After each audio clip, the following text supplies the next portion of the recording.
She put a pot on she hair and gone. Them a the first one out on the dam. Basket on she head, bucket in each hand. Hold up on she frock, I wanna she grandson. To the market, them a go. For the morning, the day is dawning. For cock-a-crow to give the villagers a warning. Rise and shine, the birds them a sing. All animal take turn as them join in the waking. Cock-a-crow, dog-a-bark, donkey bray, horse and neigh, even duck-a-quack. Cock-a-crow, dog-a-bark, donkey bray, horse and neigh, even duck-a-quack. Come and hear this sweet story that tell the people about life in the country. All day a back down, me now a come home. Inaga, jackass yard for fetchy load. Cockle shy hand, bag over shoulder, running by his side, a Rexy and Rover. From the farm, them a come. Sun a go down but up the river. Some washing clothes, some folks are bathing at the water. Fisherman, they catch them a bring. From a canoe boat, man, them start offloading. Aymara, Kwakwari, Hail Baka Kuma Kuma, even Lokonani. Aymara, Kwakwari, Hail Baka Kuma Kuma, even Bangameri. Listen to this sweet story that tell the people about life in the country. Them children glad when the weekend come. Out in the yard, them all gather round. Some a play catcher, some making house from straw. Two who come later, a grandma or grandpa. All a sit down just a wait. Moonlight so bright, it's just the right time to listen story or to say a little nursery rhyme. Grandpa voice a echo in the night as he tell the tale. Some picnic are there with fright. Oh, Ligan, Mungeza, Massa Kurma Bura Nancy, even Watamuma. Oh, Ligan, Mungeza, Massa Kurma Bura Nancy, even Watamuma. Yeah, man, that's the true story that tell the people about life in the country, life in the country.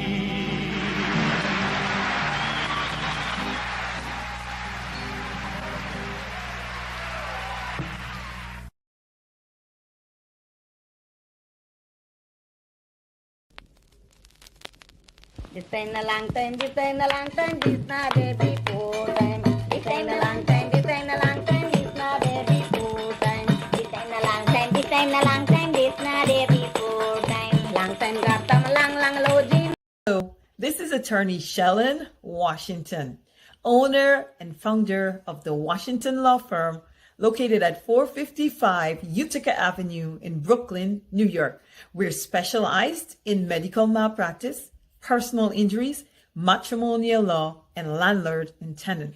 If you're in need of legal representation, please give us a call today. The number to call is 718-877-3100. Consultation is free at no cost to you, so call us today to see if we can be of any assistance to your legal needs. Again, the phone number to call us is 718-877-3100.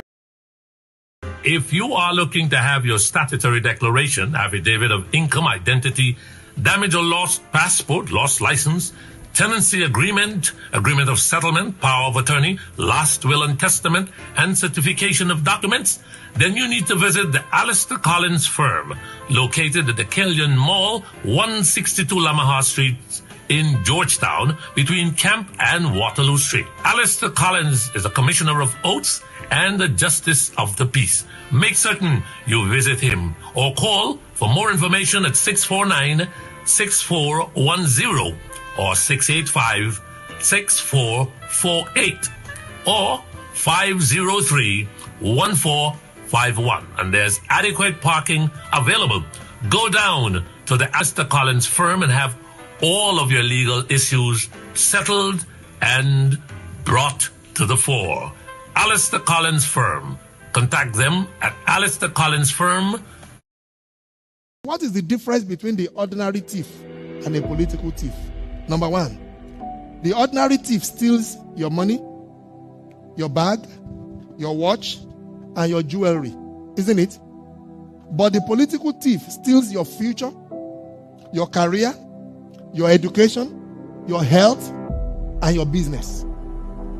Number two, the hilarious part is that the ordinary thief will choose whom to rob. But you are the one who choose the political thief to rob you. Because we choose them. We vote them. All right, guess what? Welcome to Straight Up. My name is Mark Benchap, and we're going to rock and roll this evening. We'll give you guys an opportunity to do what you usually do, which is share the link for us. We have a packed program this evening. We have attorney Shalon Washington is going to talk with us a couple of minutes, and then I will be joined by my co-host, yes, Thomas Anderson. And Thomas Anderson is the Director of Government Integrity Project in Washington, D.C. Oh, yes, the U.S., that is, the Director of Government Integrity Project based in Washington, D.C. He is my guest this evening. In fact, my co-host, not just my guest, but my co-host. We'll be talking a whole host of issues, appointment, how ambassadors are appointed, and so forth and so on. So we do have a packed program, right? But like I said, let's get straight into tonight's show. Good evening to all of you. Good evening to Shalon Washington, attorney at law. How are you doing, ma'am? Hi, good evening, Mark. I am doing great, and it's a pleasure as always to be here on your show. And thank you so much for taking time out of your schedule to be here with us. But Guyanese, a lot of Guyanese are crying because we are hearing of a big farce, mind you, of a budget, the biggest budget, something that we were expecting. Sorry that I have to put you through this here, right? To talk about a $552.9 billion budget. Can you believe it? What will you do with that money? I don't think the ordinary persons will be seeing any of that money, Mark. I think oil revenues, and Yes. income tax. I don't know. Something is wrong, but that's not what you're here for, right? It's not what you're here for at all. How have you been? How is your law practice going? It's going pretty good, pretty good, Mark. And I've been getting a lot of response from your viewers. There's a lot of people who tune into your program, I guess, every night, and they've been seeing our firm. And my Guyanese folks and folks generally, they've been calling us and seeking legal help with whatever problems that they have. So I am happy to have come to the show and that I've been able to be of assistance to so many Guyanese out there who have not been able to find, proper legal assistance. But they were able, thankfully, to your show to see me and to find out who I am. And they've been calling, they've been visiting, and I've been assisting a lot of people. Yeah, you have been assisting a lot of people. Kudos to you. And for all those folks who want to reach out to you, you do every single thing. Somebody told me that you actually do divorce. Actually, yes, Mark, I do divorce. And that's a big misstatement. Not everything, but I do matrimonial. I did mention before, I was under an attorney who was also Guyanese, and matrimonial was a big part of his practice. So I kind of inherited that. and I've continued to represent numerous clients in divorce. I've represented several persons, so I have a lot of experience also in divorce or matrimonial proceedings, including equitable distribution, custody arrangements, and child support, maintenance issues. Maintenance? That's spousal or child support. I got you. I got you. Because you say matrimonial. I know Lemon, who is at work, might say, "What is that?" So I broke it down. Divorce. Divorce. The maintenance is part of the divorce. Yeah. Some of whoever might be listening, I don't know if they're familiar, or they might have had somebody in their family who would have divorced here, and maintenance becomes a factor if one of the spouses making more money than the other. Then the moneyed spouse, as the court refers to that person, would be responsible for paying maintenance to the non-moneyed spouse. I've had situations where one spouse was working for, let's say, $150,000 a year, and one spouse barely works for $35,000 a year. The court would see the $35,000 a year spouse as the non-moneyed spouse, and the one with the $150,000, that's the moneyed spouse. And that's where the court there's a mandatory statutory calculation that is done to determine how much maintenance any spouse might be entitled to. And it's not guaranteed. It's just if you are entitled, if you're unable to adequately provide for yourself, is to keep you maintain your status quo, keep you at the same position you were in during the marriage. So if you leave the marriage, you'll continue in that same position for up to 3 years and no more. I like what I'm hearing. What's your number, please, so the person can call you? What exactly? The number is 718-877-3100. 718-877-3100. All right. So not only that, you do lots of other stuff. Quickly run through again and give your number so that persons can get in touch with you. Not only for matrimonial matters, maybe what is it, the slip and fall or whatever else? So, Mark, that is personal injuries, medical malpractice. I am qualified in medical malpractice. I do handle that. And I do also handle personal injuries, generally car accidents, slip and fall on the sidewalk, workers' comp if you injured on your job. And the other areas that we do also is general tort to properties. A lot of times we've been seeing this a lot in New York, where property owners are subjected to construction next door, and the construction causes vibration and causes damage to several persons' property in New York. There are remedies for that, and there have been a lot of construction recently because of the gentrification in Brooklyn. A lot of people are selling their properties, and these investors are buying up the properties and going up 3-4 stories up, and that is causing issues for neighboring properties. So we do handle that type of situation also. And not to forget the landlord and tenant. And just so you know, for those people who are tenants and they're wondering if they're going to be evicted because the moratorium had expired, the courts are on a slow pace, and there are mandatory conferencing right now. So nobody's going anywhere. Nobody's getting evicted anytime soon. The mandatory conferencing is slowing the entire process down. So it's unfortunate for most of the landlords, but I guess the tenants are happy that they're mandatory conferencing. And then there's the ERAP. The court is permitting tenants to either apply for it or assist the landlord in applying for the LRAP, so that the process will even take longer to even think about being able to evict a non-paying tenant. I'd want to get your address and your number before we go. I'm joined by my co-host this evening, Thomas Anderson. He's the director of Government Integrity Project based out in Washington, D.C. Somebody's asking here whether you do wills as well. Do you? Oh, yes. I've done several wills, so our firm do handle wills, whether it's a small estate or a very large estate. And just so your viewers know that you don't have to be very wealthy to have a will. any type of assets you have and you would like to dispose of it under a will, yes, we can assist with that. The phone number to call me at is 718-877-3100.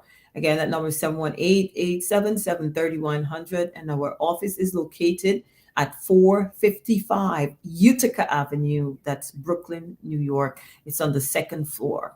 Again, that's 455 Utica Avenue, Brooklyn, New York. Thank you. And that number again is 718-877-3100. Anything else before we go? No, Mark, I just want to, as always, thank your fans and your viewers who are faithfully here every night to listen. And thank you all, everyone who's listening. Thank you for your support. And I hope that you'll continue to support our firm throughout the year and refer to any family member or anyone that you know is in need of legal representation. I think one of the strongest thing is word of mouth referral. So as many persons that you can tell, and sometimes when you stop by my office, you can request a card or and I'll be able to give you that so you could provide it to whoever might be in need of legal assistance. Once again, I thank all of you out there. Thank you, Mark, for having me on your show. It's a pleasure being here every time. And thank you so much. Appreciate it. Have a great rest of the night. And we'll talk with you maybe sometime next week or so. Thanks again. Thank you, Mark. Good night. Yep. Good evening. And if any one of you want to get in touch with the lawyer, Shellen Washington, her number is 718-877-3100. 718-877-3100. But guess what? The budget in Guyana, $552.9 billion, but nothing for the poor man. Absolutely nothing for the poor man, nothing for the poor woman, nothing at all. It's just a budget for the big boys so that they can eat and eat large at the Marriott, at the Pegasus, wherever they are going to eat. They are not concerned about the poor people. They're not concerned about you, whether you're PPP, whether you're coalition, whatever you are, PNC, AFC, whatever, and even the 7 members of the WPA. They're not concerned about them at all. Now let's head straight to Washington, or where the Director of Government Integrity Project is, Mr.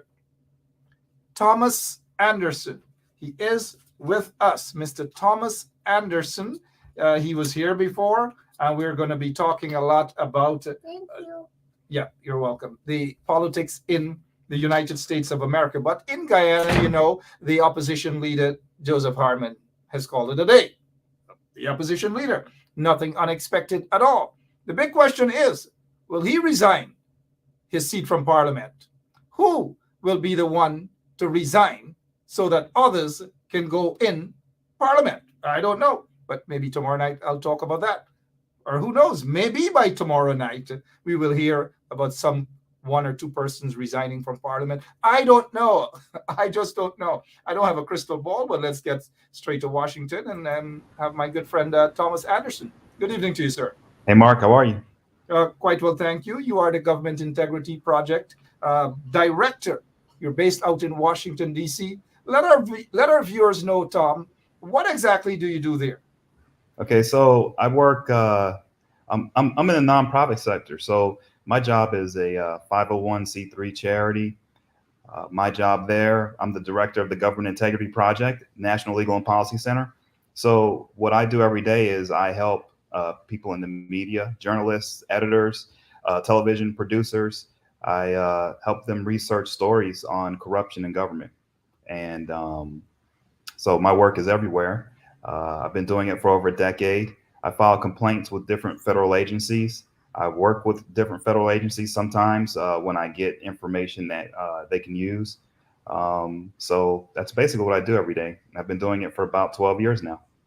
It's a lot. You do a lot, a heck of a lot. Have you been paying attention to other countries other than corruption within government agencies in the U.S.? Have you been dealing externally? Well, always, because we're in a world now where it's not about just America anymore. You know, it's about the entire world. And so all of our elected officials here are being influenced by foreign powers, by foreign corporations, by individuals abroad, and the decisions that they make here in the United States have an impact on everyone internationally. So because of that, I'm constantly looking in other countries. I'm constantly looking at what our elected officials are doing in other countries. I reach out to you a lot. I like to talk to your audience because we're in a time now where the average individual has a lot of power, especially on American elected officials. Um, you have a lot of power. People just need to know how to wield it, and I'm here to help them do that. Here to help them do that, indeed. I've known Tom for quite a while. We have worked, well, some projects, as you said.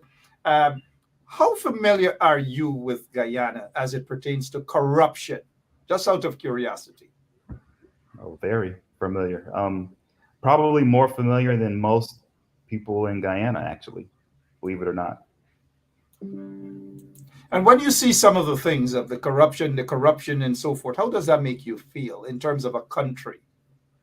Well, it hurts because you have to understand, from my perspective as an American, Guyana is, from what I understand, the only English-speaking country in South America, right? There are natural affinities between us African Americans here in the United States and uh, people of African descent in Guyana. Um, Culturally, there's a lot of overlap. So many Guyanese, so many diaspora of Guyana are in New York, are in Florida. So for me personally, seeing what's happening in Guyana, it hurts because I know the people. Um, I'm around them all the time. When I'm here in the United States, I'm talking to you all the time.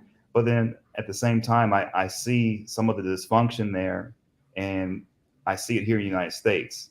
And so it hurts. It hurts because I can do something about it, but I'm one guy. And I wish there were more people like me.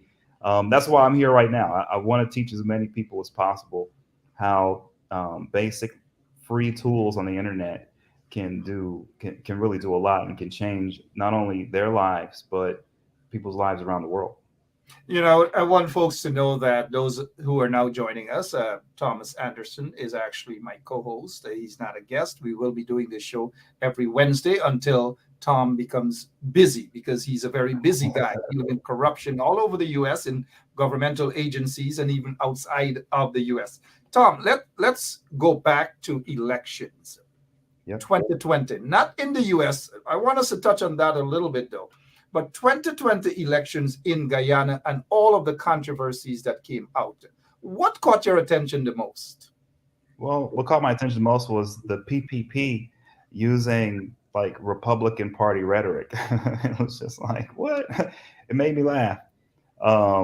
It made me laugh seeing them try to make it seem like everything was okay with the election. Nothing to see here. It made me laugh a little bit looking at their whole little act that the PPP was putting on. Everybody knows that, unfortunately in Guyana, even if you have fair elections, they're going to be kind of tough to be fair, because there's always some kind of shenanigans going. There's always something where someone's giving out T-shirts or food or something for people to vote, or there's always things going on, man. And so because of that, it's already hard. What really kind of surprised me a little bit was the fact that it just seems like the PPP has decided, even though everyone knows there are questions, even though everyone knows there are issues, they don't care. They're going to go straight ahead forward on what they're going to do. I'm a little bit surprised they're not taking a step back, at least a little bit. But then again, they're the PPP. So that's where I'm at on that. All right, that's where you are at the moment. And just so our listeners know, I've been trying to, Tom knows a lot about Guyana. I'm almost certain that Tom has never gone to Guyana, but it's like he knows so much about Guyana. Now, we have heard talks about elections being rigged, allegations of elections being rigged. As an outsider looking in, and I know you've been doing a lot of your research and investigations, not just on corruption and so forth and so on, so you have an idea as to what's happening. Is it compelling enough for you to conclude and say, yes, the coalition government did rig the 2020 elections in Guyana? Is it convincing enough to you? It's for me, it's not, because for me in my position, it has to be clear cut. It has to be, you have to have some type of reliable government entity that can say, one way or the other what happened. Unfortunately, in Guyana, it's almost impossible to know. So from my perspective, I'm more of the view that Guyana needs assistance from us, not partisan assistance, helping one faction or another. Guyana needs overall assistance to help ensure that there's just basic transparency and basic, laws in place that are followed to make sure that everyone knows when an election comes through, there are no questions. At this point in time, no matter who wins, everyone is going to doubt. If the PPP had lost, I promise you right now, they'd be talking it was rigged, right? And it's hard to know if it's rigged or not, because the systems just are not in place in Guyana to have any confidence in it. So that's why, from my perspective, I see our ambassador and the job she's doing, and I'm just looking at it, and she knows, and we all know, everyone knows, got shaky ground over there in Guyana. And so pretending like everything is on the up and up, pretending like everyone knows that everything was fair, it's just not the case. So I'm at the place where I have no idea what's going on in Guyana. I don't think anyone knows. And we have to get to a point where people can feel confident and at least know whatever the result is, they have some confidence that, hey, it's legitimate. We're not there yet. We're just not there yet with Exxon, with the oil now in Guyana, billions and billions of dollars worth of oil. How important is Guyana to the United States of America? Well, Guyana's always been important because of, your neighbor Venezuela, right? So there's always been a strategic interest. Like I said before, it's an English-speaking country. It neighbors Venezuela. So that right there is a big deal. The oil is also a big deal, but I have to say, here's the issue, and here's why Guyana becomes so important to the United States, and it's not for legitimate reasons. What happens is because Guyana doesn't have basic processes in place, doesn't have a reliable government in place, Guyana's become a place where anyone who wants to smuggle something to someplace in the world, they come there, right? Gold, drugs, whatever, weapons, humans.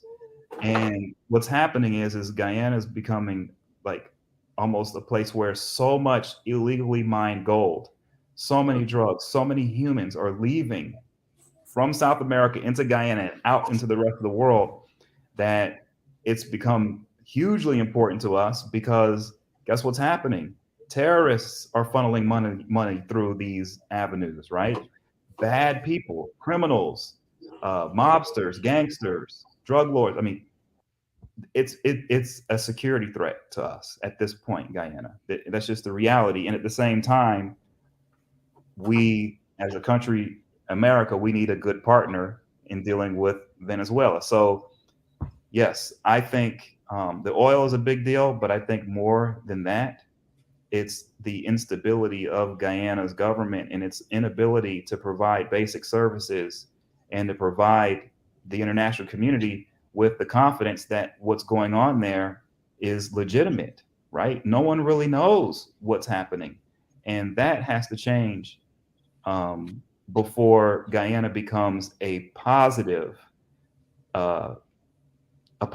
point that our government wants to deal with, where in other words, we're not dealing with you guys in a positive way. We're dealing with you more in a selfish way, where we're trying to get what we can get out of you. And we've kind of just decided, you guys are just kind of dysfunctional, and we'll just let you do your dysfunctional thing as long as we get what we want. And that shouldn't be the case. Some folks are asking, if you're now joining us, who my co-host is. Thomas Anderson is the Director of Government Integrity Project based out in Washington, D.C. Tom, I know you look into countries, and I want to ask you a question concerning that big 5 point something million US dollars worth of guns found out on a ship supposedly heading to Guyana. Supposedly headed to Guyana. But before we touch on that, we see out in Guyana a lot of the persons who are disguised as business people. Some of them are a part of the private sector commission. Some of them questionable characters, a part of money laundering, gold smuggling, and these sort of things. How does that make you feel when you look into these situations? Well, that's, the problem that I always have when dealing with anything in the region around Guyana is you never know who is legitimate and who isn't. It's virtually impossible, right? And so you have to almost treat every subject and every individual as if they're guilty first, and they have to prove their innocence. And I'm just saying, speaking from as a Black American here in America, I don't like that, because that happens. That's been happening to me my whole life here, right? Where I'm guilty until I prove myself innocent. Well, what's happening with Guyana and the dysfunction is the entire world is treating the whole country as guilty until proven innocent. Legitimate business people who have legitimate business in the United States, you know how hard it is for them to get a visa to come here from Guyana to do legitimate business here, because so many other business people aren't legitimate. And when they come here, they're breaking the law. They don't leave when it's time to leave with their visa. And so it's so dysfunctional and it's so out of control. It's almost impossible if you're an upstanding, legitimate businessman in Guyana. It's almost impossible to thrive if you need to do business with the United States a lot. It's going to be really hard for you. And the reason why is because you've got all of this nonsense that continues to go on, and nobody in the government there has ever stepped in and said, hey, let's get fundamental, basic things in place. Like, for example, everyone in the world needs to know, when you get a document from Guyana, like a birth certificate, that it's real, right? Like, that's the kind of stuff that needs to happen, and it's not happening. And that's causing everyone, including myself, to not know who's who. We don't know who's legitimate. There's no way to know. Absolutely. Look, I'm looking at some of the comments here. There's a question, and I'll throw that at you, Tom. And here's a question. I don't know, but you're an expert on this. The Biden administration will uninstall the PPP criminals. Answer that question, please. How possible is that? That's not how they roll, man. That's not the Biden administration is in my opinion a Cold War type administration. He's running it like the 1980s, the Reagan guys. I mean, it's pretty amazing. Even though he's a Democrat, he's not, in his administration, they are not forward looking. They're not the kind of group that are going to try to cause chaos in any country around the world. They're really trying to keep everything kind of peaceful. And what they're trying to do is make sure that important companies like ExxonMobil can do what they need to do and get the oil they need to get.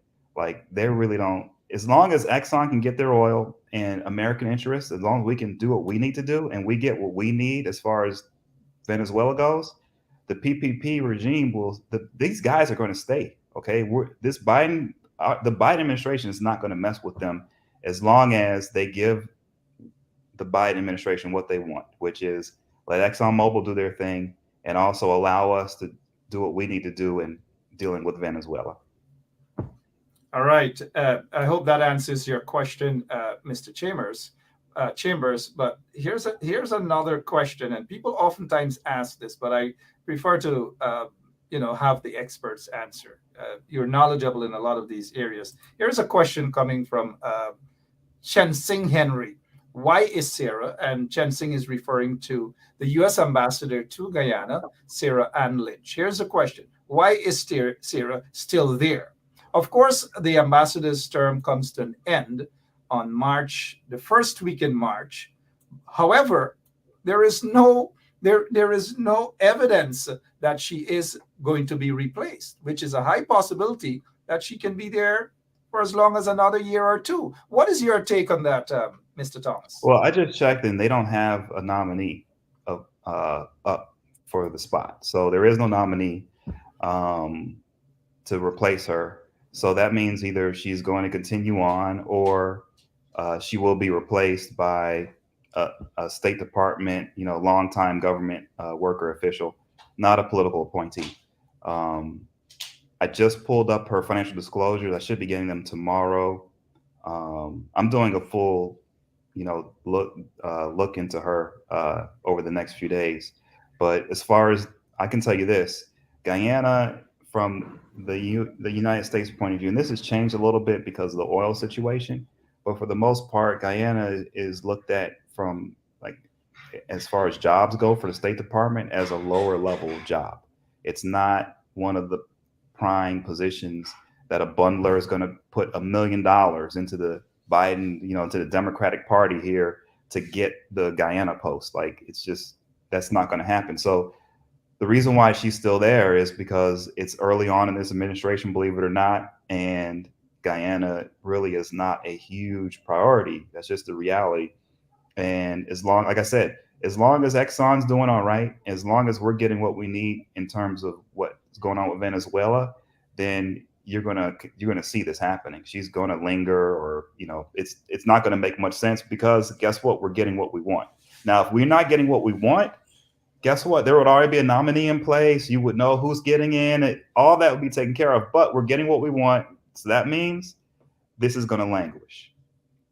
All right. So far, you're correct. There has been no talk of any replacement of the ambassador, Sarah Ann Lynch, whose term comes to an end the first week in March.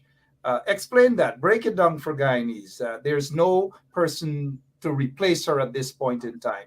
And if she decides to stay, then the charge d'affaires, a gentleman by the name of Mark, well, then he will act in that position. But it appears, from all appearances, is that Sarah Lynch will be there still. Yeah. Well, so here's what happens. In order for an ambassador to serve in any country, they first have to be nominated by the President of the United States, and then they have to be confirmed by the United States Senate, right? When you look at the situation right now, what we're looking at, the United States Senate, the Democrats control it by one vote, and that's Kamala Harris's vote as vice president. That's the tie-breaking vote. So it's so tight. For them to get confirmations through, they have to get it through with all kinds of other things going on for the Republicans and for everyone. It's really difficult politically right now. So the bottom line is, to get somebody into Guyana as a new ambassador, first the president has to nominate someone, which he hasn't done. And then after that happens, that person has to fill out a financial disclosure form, an ethics agreement. They get vetted. The United States Senate vets them. They have to go through a hearing. They get asked 1,000,001 questions. People like me go digging into them. We somehow, we find ways to get questions into these hearings to be asked of these people. It's really an arduous process. It's not an easy one. And so that's why it's taking some time. It's really not a simple process. Just not a simple process at all. And Mr. Anderson is answering these questions so that he can break it down and you all understand, for those of you who probably don't know what the process and what it's like. I know my good friend out in Brooklyn, Nick Perry, has been nominated or appointed by the President of the United States to serve as ambassador to Jamaica. He is still waiting for confirmation in the Senate. Mm-hmm. Why the holdup? Because recently the Biden administration, we heard of 4 nominees, one for the UK, ambassador to the UK, one to Brazil, and 2 somewhere else. Why the holdup in the Senate, sir? Because everything that happens in Washington, D.C. is a business deal, essentially. Everything is a deal. No, there isn't a single thing that can go through the United States Senate where deals aren't made on it, right? It's just the bottom line. So the reason why it hasn't gone through yet is because no one in the Senate has offered enough on the table to make that confirmation go through. That's just the reality. I noticed maybe a new person listening asked, why is the interest in Sarah Ann Lynch, the U.S. ambassador? Look, this is a show where we try to edify people. She has been in the news and comment sections, and some people like her and some people don't like her. Some people want her to stay, some people don't want her to stay. The question about the U.S. ambassador to Guyana is her term is coming to an end very soon. The question is whether she is going to stay or not. Mr. Anderson is basically talking about the process. There has been no nominee. So that is an indication that she will be in Guyana possibly for a very long time to come. Hence the reason on that subject concerning the U.S. ambassador to Guyana, Sarah Ann Lynch. Anything else on that before we move on to something else? Yeah, well, I like to say this. What happens is because of the lack of transparency in all governments around the world, including ours, it's hard for people to really believe that there is a process in place and that the process works. It actually works here in the United States. Here's the problem, though. The media here doesn't educate the citizens or anyone else in the world as to how this process works. The media here makes it seem like they're the only ones who can influence the process and you guys just have to watch the show, right? But that's just simply not true.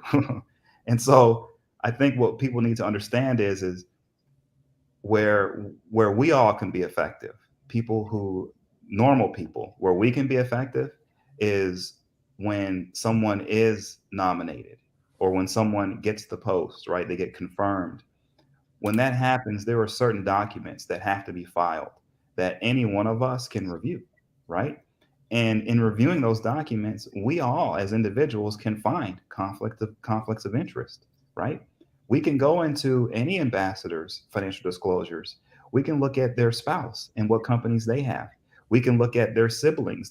We can look at their children. We can look at their former businesses, former business partners. There are so many things that can be done, but we falsely believe that it's all in the hands of powerful people and these guys just make the decisions and there's nothing that we can do about it. No, there's a lot we can do about it. And in this case, what we have to do is, though, we have to just realize that there are times and places that we normal people can operate.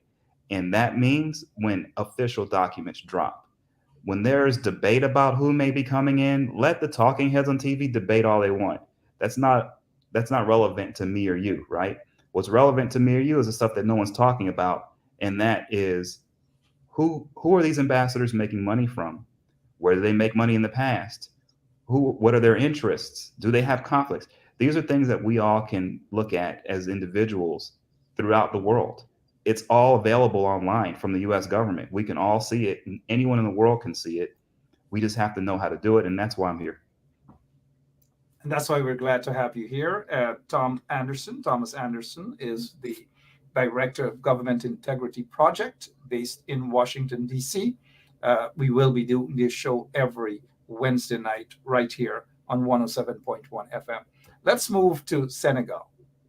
A shipload of guns found, 5-point-something million US dollars. I know that hasn't escaped your eyes, but can you inform the Guyanese listening audience as to your thoughts on those weapons? Well, see, that's the thing. Guyana has become a crossroads to the entire world where weapons are coming in, gold, illegally mined gold is going out, right? It's become this place where just so many bad people come there and do things that just aren't right. And the government there kind of allows it, right? And so when you hear of a weapon shipment that's coming into Guyana, well, the first thing I think is well, who's the end user of these weapons? It may not be someone in Guyana. It could be a drug cartel in Mexico, right? But what happens is Guyana becomes that place. It's the middle ground where the cartels in Mexico can get their guns and trade the guns for illegally mined gold that the Colombians, brought up with them with the cocaine shipment, right? Like that's what they're doing. And Guyana becomes the place where these deals are cut. So who knows who the end users of those guns were, right? We don't know. But I believe they were going to Guyana for a bigger deal.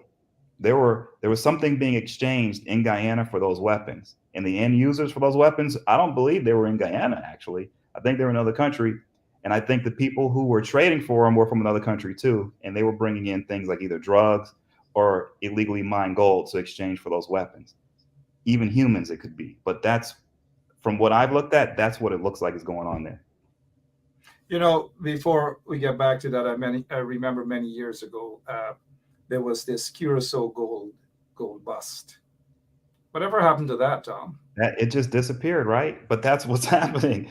These things, this stuff just disappears because, look, it's unfortunate, but the government in Guyana just will not. They will not do the basic fundamentals needed to keep the country and its citizens safe and secure and free of really bad things like illegally mined gold, drugs, human slavery, weapons. Like, the people of Guyana don't deserve this kind of stuff, right?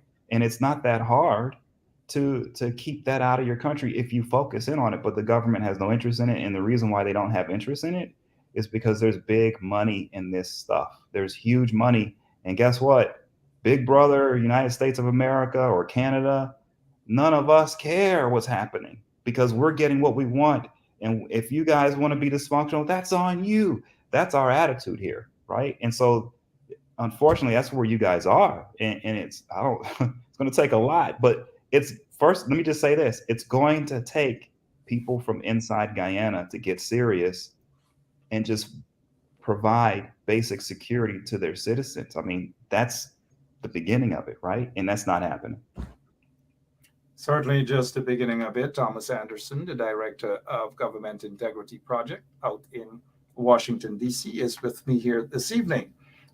He's just explaining to you how the processes work in a lot of areas.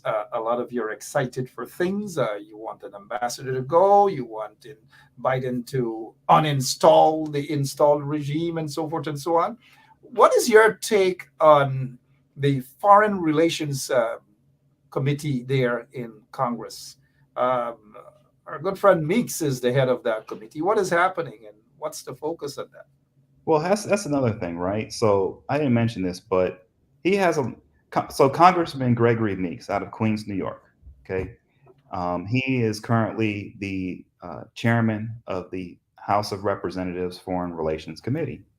Very powerful position in Congress. His office, he has sway over who's ambassador in Guyana. He does. The fact that there isn't a nominee tells you that he doesn't want one. I got to tell you, not at this time, because if he wanted one, there would be one. So that's what's interesting about what's happening in Guyana is that right now, the most powerful man in Congress possible to help Guyana, he knows a lot about Guyana and he's not really lifting a finger. Now, how interesting is that? And the question is, we know that he Meeks, obviously close friends of the PPP regime. Does that explain why he doesn't want to help, or he's turning a blind eye? What's happening, Tom? Well, if you look at Congressman Meeks, he's not a trailblazer. He just isn't. He's not a guy that's going to come in and stand up for what's right and do what's right because it's the right thing to do. That's not Congressman Meeks. Congressman Meeks cuts deals. He's there to schmooze. He's there to do the fundraisers in Las Vegas paid for by the lobbyists. He's there, to go to the State of the Union address by the president and drink some liquor and chum it up with everybody. That's the kind of guy he is. And so when you have a guy like that in that position of power who sees what's happening in Guyana, and it takes a person to help, in order to help Guyana from our side, it would take someone in that position who's doing it because they're doing the right thing, right? That is not Congressman Gregory Meeks, period. Now, clearly, he's a great politician. He gets elected every single year without even having to campaign. That's how much his constituents love him, right? But at the end of the day, I wonder if some of his constituents know that his disregard for their family members in their home countries, he should pay a price for that. And that's where there's a disconnect here, right? That there are voters here in the United States who can vote this man out of office or at least send him a message. We're not happy with what you're doing in your role when it comes to our family in their home country. We're not happy. You're not lifting a finger.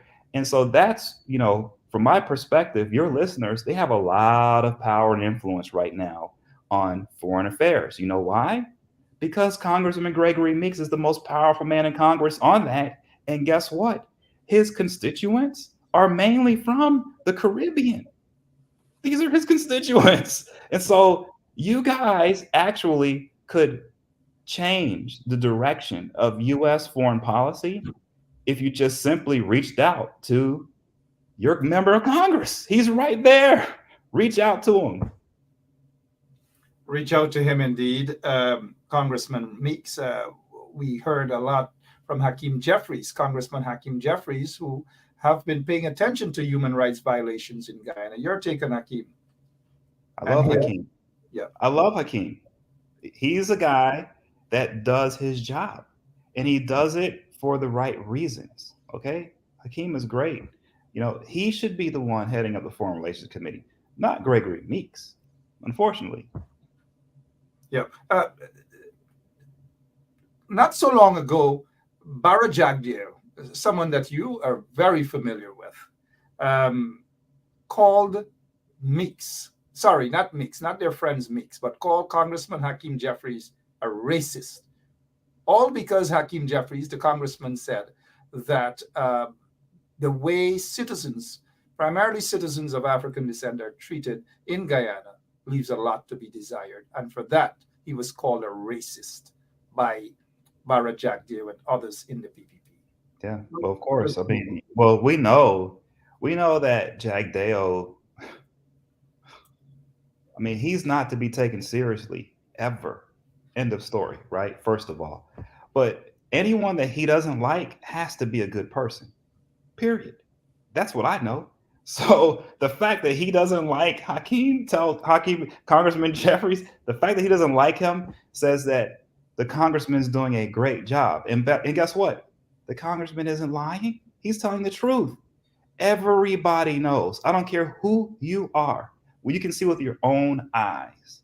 If you look at what's happening in Guyana, go to Georgetown. You will see on dirt roads with potholes, you will see certain people riding around in Lamborghinis. Okay? And on those same dirt roads with potholes with these Lamborghinis, you've got people who can't even go to school. What's going on here?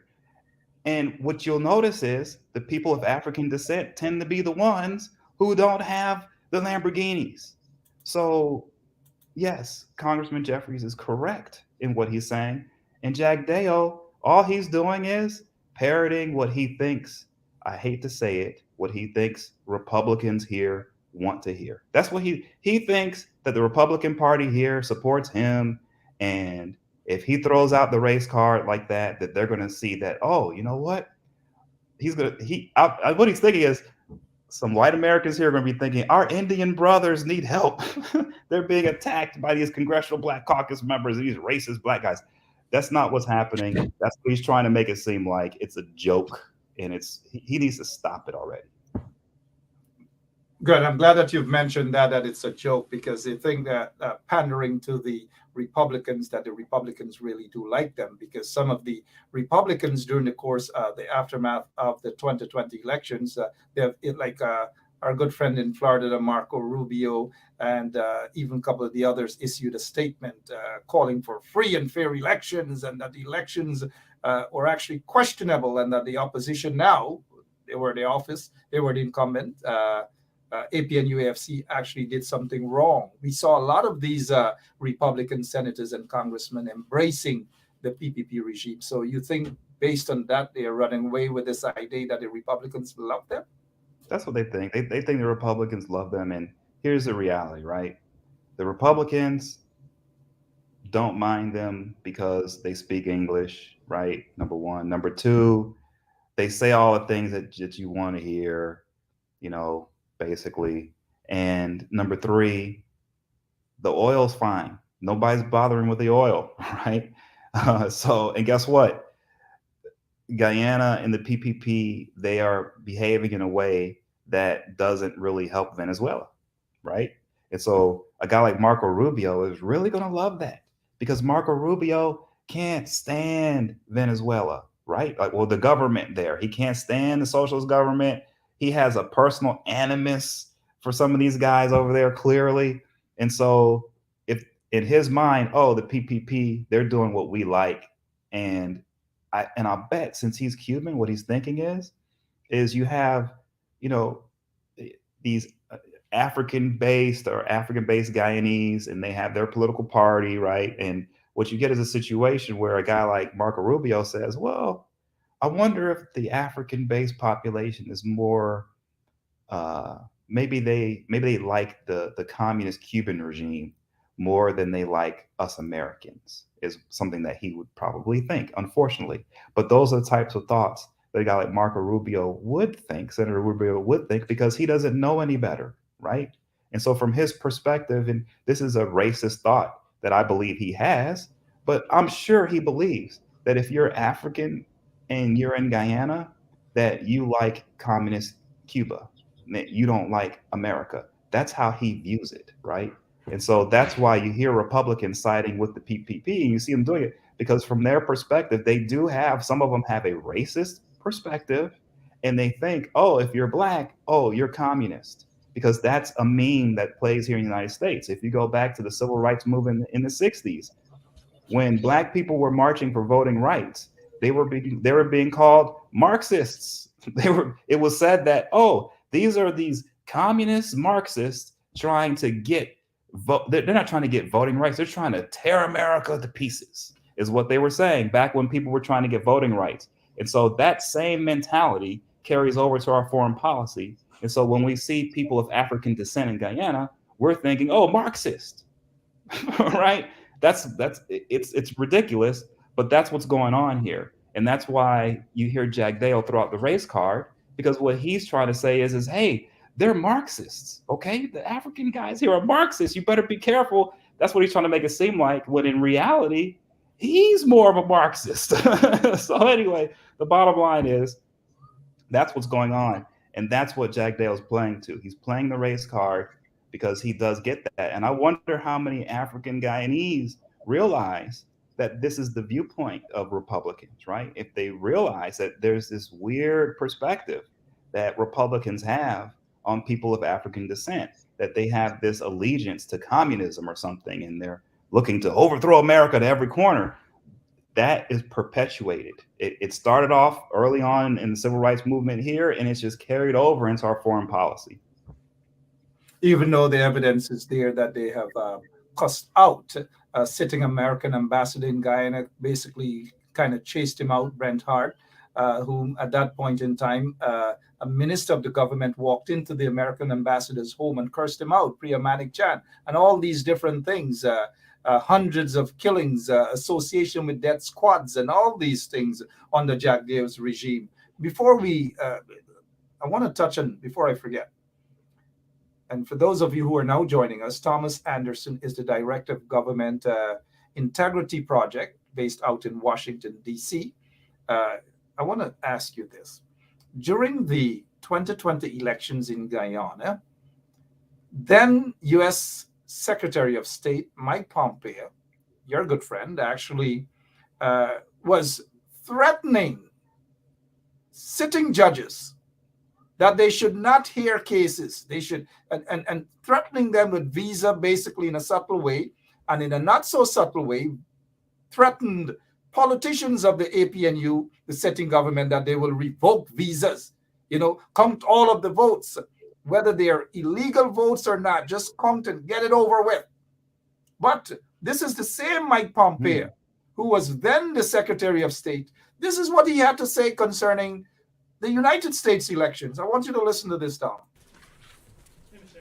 Hi. Is the State Department currently preparing to engage with the Biden transition team? And if not, at what point does a delay hamper a smooth transition or pose a risk to national security? There will be a smooth transition to a second Trump administration. Right? We're ready. The world is watching what's taking place here. We're going to count all the votes. When the process is complete, there'll be electors selected. There's a process. The Constitution lays it out pretty clearly. The world should have every confidence that the transition necessary to make sure that the State Department is functional today, successful today, and successful with the president who's in office on January 20th, a minute afternoon, will also be successful. I went through a transition on the front, and I've been on the other side of this. I'm very confident that we will do all the things that are necessary to make sure that the government, the United States government, will continue to perform its national security function as we go forward. So you believe there's widespread voter fraud, that the reports that we're getting from Pennsylvania, from Michigan, showing vote totals in massive leads or significant leads with 99% reporting are going to be overturned, and that the United States failed to conduct a fraudulent free election? Rich, I'm the Secretary of State. I'm getting calls from all across the world. These people are watching our election. They understand that we have a legal process. They understand that this takes time, right? It took us 37 plus days in an election back in 2000. We conducted a successful transition then. I'm very confident that we will count, and we must count every legal vote. We must make sure that any vote that wasn't lawful ought not be counted. That dilutes your vote if it's done improperly. Got to get that right. When we get it right, we'll get it right. We're in good shape. Should foreign leaders not be calling We're in good shape. President-elect Biden? Who's next? Tom, here it is. Election won by Biden, but yet the sitting Secretary of State of the United States, that is saying that there will be a second term of Trump administration. But yet, not so long ago in Guyana, he was talking about free and fair elections. In the U.S. elections, he said when all of the legal votes are counted, but he didn't want that for Guyana. Explain the hypocrisy, please. Well, I mean, let's just, let's cut to the chase, right? And just let's deal in reality, right? And the reality is the Trump administration and Mike Pompeo being one of the key leaders in that administration decided long ago, before the election happened, they had decided that they weren't going to play by any rules, that the rules basically were going to be whatever they wanted them to be, right? They decided this. I think Trump and this administration decided before they even got into the White House that this was the way it was going to be. And so the truth is that a guy like Mike Pompeo would get up and do these press conferences and he would say what he was saying, but I don't believe he believed a single word of what he was saying ever on anything. He was saying what he needed to say to get the job done. And when it comes to Guyana, same thing. I truly believe that the way he operated, the Secretary of State was a guy that decided that, hey, he's above the law. The United States government is above the law. The Trump administration is above the law. They're going to do whatever they want to do. And if you don't like it, stop them. That was the attitude, right? And that's what's going on here is he's literally, Mike Pompeo was a pig-headed fool at the end of the day that was blindly driving the power of the United States of America down a dead-end road when it came to our elections here. And at the same time, he's out here acting crazy, basically, and dealing with countries like Guyana with the attitude of, we do what we want. And we'll say whatever we want. We'll threaten. We'll do whatever we want. It doesn't matter. And if you don't like it, stop us. That was the attitude that they had. And that's why this is happening. That's why I wouldn't even call it hypocrisy. I don't think he cares. I don't think anyone in that administration cared about anything other than getting whatever they wanted and to hell with anybody else who would disagree with them. That's it. Tom, this thing here in terms of threatening the administration there in Guyana, do you believe that there was an actual plan for regime change by any means necessary? Regime change in Guyana. They weren't comfortable, maybe Exxon, I don't know. They weren't comfortable with the David Granger administration, and so they wanted a regime change. Are you convinced that that was the plan for a regime change? Well, that's going to always be a potential plan. I got to tell you. I mean, I truly believe our government, we have contingency plans for regime change for almost any country in the world. I got to tell you, I think we do. The question is, did somebody press the button to implement those contingency plans, right? Did somebody press the button? I don't know, right? I think what was happening at the time is we had an administration where the leader of our country was, I believe at the time, a madman, asleep at the wheel, whatever you want to call it. And because of that, everybody in administration, up and down, figured out early on, do whatever you want. And so what's happened, what has happened in Guyana and what's going on in there, I believe, is a result of just no one caring at all here whatsoever. And you've got a boatload of oil over there, right? And you've got a situation where this country's right next door to Venezuela. When you have that situation, it's volatile, right? And so at the end of the day, I really think what's happening here is it's just a free for all. And there's no one in Guyana in the government to establish like rule of law to make it so that countries like ours don't abuse you, right? So essentially, I guess I get back to this again. Even Granger, I looked at the job that he could do, and you have to just understand, no matter who is the leader of Guyana at this point, the institutions are not there to have success. The institutions are not in place to be able to be in a position where you're not going to be bullied by other countries, right? Unfortunately, you guys are going to get bullied, and that's what this is, right? And the people bullying you, I don't believe it's from the top of the administration. I think it's individuals who have just decided, hey, we can get away with this because nobody's paying attention, and nobody in Guyana cares either. Let me ask you this. We're looking at the time, Tom. Do you believe that David Arthur Granger, the then sitting president of the Cooperative Republic of Guyana, was bullied out of government? I won't say he was bullied out of it, but he had a rough go. That's for sure. He had a rough go, and I believe the way he's handled himself has been smart. Okay, because there are other leaders in other countries who are buried 6 feet under right now, like in Haiti. So you have to be very careful when you're in a volatile situation where people are trying to bully and people don't care and there are murderers everywhere you look. You have to be careful. And I just feel like Granger did the best he could do, and he's doing the best he can do. I believe he's handling his business properly, but it's just a really, really difficult situation in Guyana if you really want to look at it, through the eyes of reality. Before we go, all those Ukrainians got caught in a ship, a vessel that's registered in Guyana. Red flags there with all those Ukrainians who are currently probably in jail in Senegal?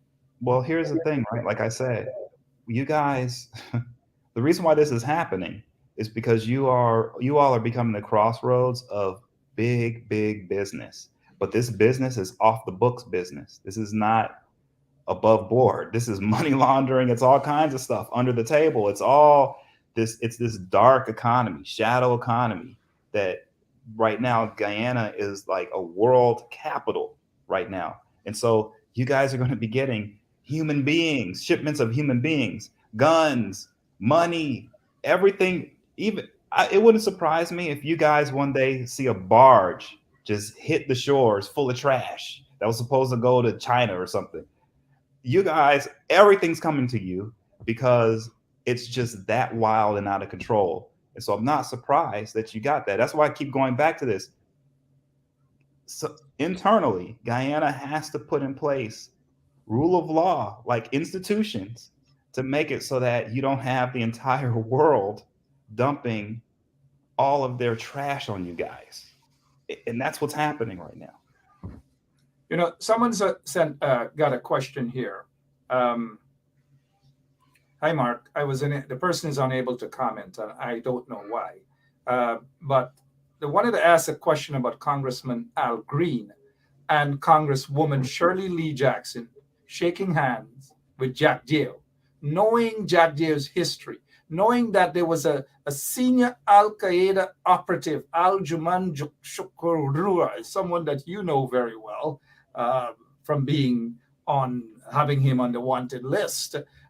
All these manner of things. Were you surprised when they even give him some sort of recognition? Okay, so you have to understand, especially when it comes to Sheila Jackson Lee, Congresswoman, she loves oil. Period. Oh, she's in Texas, right? She loves oil, man. And let me tell you something about Texas, okay? Seriously. If you think laundering money is something, or laundering or smuggling drugs, Texas gets so much smuggled oil in there, you wouldn't believe. Okay? So Texas is the land of smuggled oil. So if she's shaking hands with Jack Dale, it's because I promise you there's billions of dollars worth of smuggled oil probably coming in and out of Texas all the time that people don't know about. It's coming from countries where like Iran, okay? And you just can't track it, because think about it. How do you track oil? Right? How do you track a shipment? How do you know where it came from? You don't know. And so she's shaking hands with Jack Dale. What that is you've got someone, a representative of a state, that brings in boatloads of smuggled all kinds of stuff, especially oil, shaking hands with the guy who is in a country that specializes in stuff like smuggling oil. So, I mean, that right there, I would say 100% is all about oil.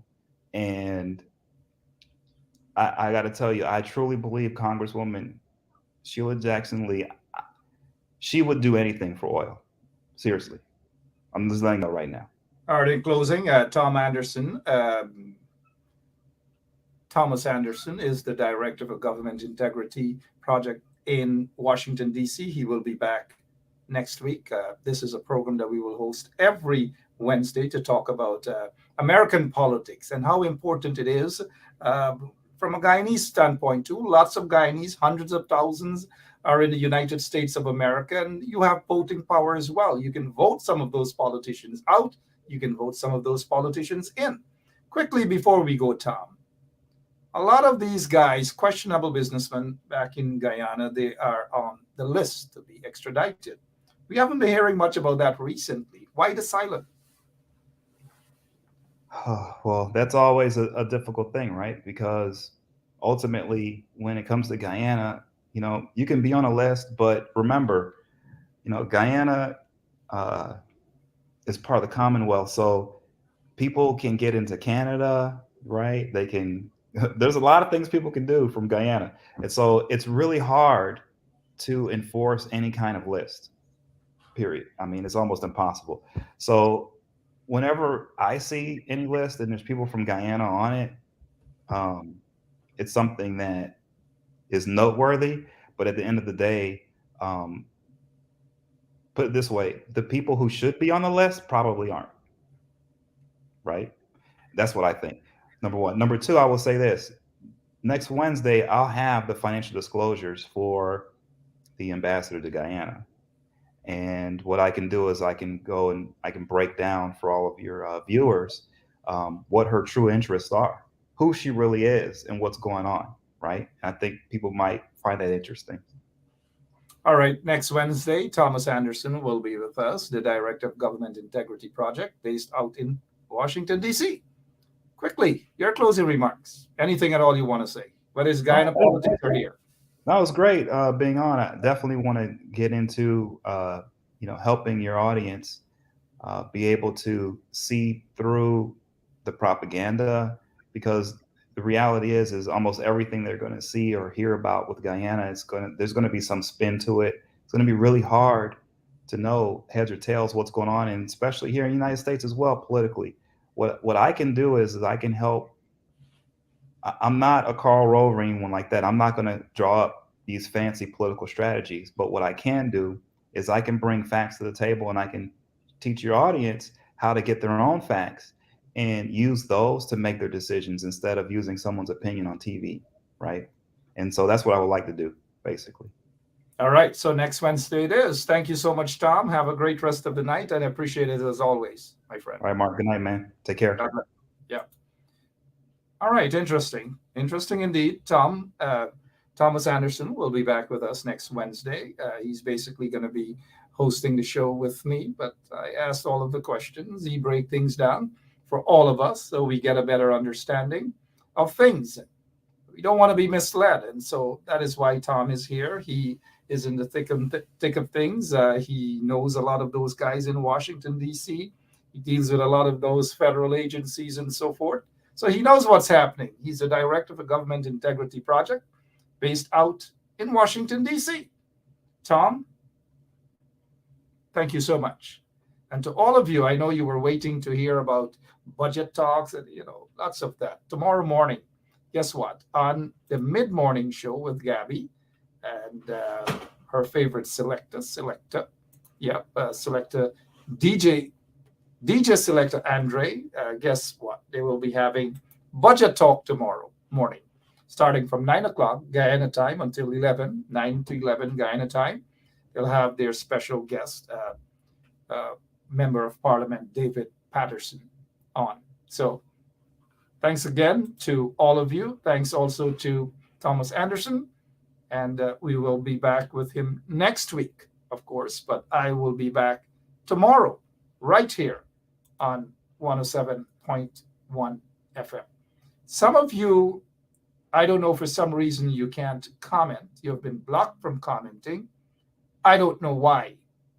It's not my fault. Certainly not my fault, right? I only block, and Lemon, we only block trench grapples.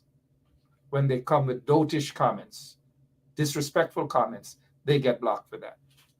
Let's leave you with this here, crap man, as they have the budget presentation that has nothing in it for the ordinary folks. I'll be back tomorrow, same place, same time. God bless you. Pressure boss pipe. Pressure boss pipe, boy. Umaninza, Guyana de underwater. Oh, on the wrong. Sorry. Umaninza, Guyana de under pressure. Walk. Bangamere is $400 pong. Trout $400 pong. Oh, you go buy that sell back by. I just come and tell a boy, bisa buy me little fish and mix with me little crab and sell.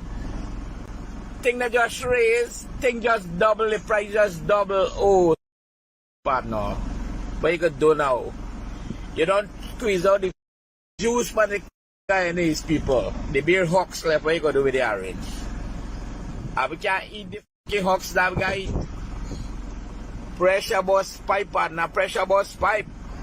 When you put up a fucking 20,000 this week, next week you put up a 10,000, other week you put up a fucking 15,000 end of the month, you gotta still borrow on 20,000, but somebody will pay the bill.